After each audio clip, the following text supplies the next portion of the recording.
આવે નવરાત્ર આવે ને એટલે મહાકાલીની ભક્તિ કરે. મહાકાલીના બે સ્વરૂપ છે, રુદ્ર સ્વરૂપ પણ છે અને શાંતિનું સ્વરૂપ પણ છે. તમે જેવા ભાવથી બધો ને એવી થાય. સાહેબ ચોપાનેરની ચોકની અંદર આવો મંડપ બધેલો અજવાળો થયેલો મસાલો ચાલો, કારણ આવી લાઈટો નહીં હો, પેલી મસાલ અને એવામાં એકદમ મસાલ લઈને ઉભેલો બરાબર 11-12 વાગે ગરબાની રમઝટ ચાલુ થાય અને પાવાગઢના રાજવી પતઈ રાજાની હોળ રાણી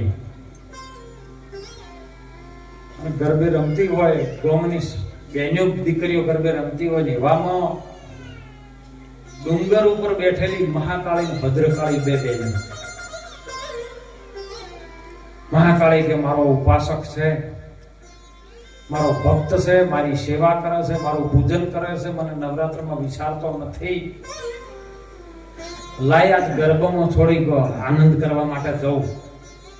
એટલે ભદ્રકાળી જાણતી હતી કે ના, ગમે એવું તો આપણે દેવલોકમાં ગણતરી થાય અને કાળા માથાનું મનવી છે ને ગમે ટાઈમે ફજી જાય. અને જો કદાચ આપણું અનાદર થઈ જાય, સ્વાભિમાન ન જળવાય, આદર ભાવ ન જળવાય અને કદાચ અંતરમાંથી અવાજ નીકળી જાય તો સાહેબ મનુષ્યનું તત્વ ખલાસ થઈ જાય. માટે ન જતો સારું છે.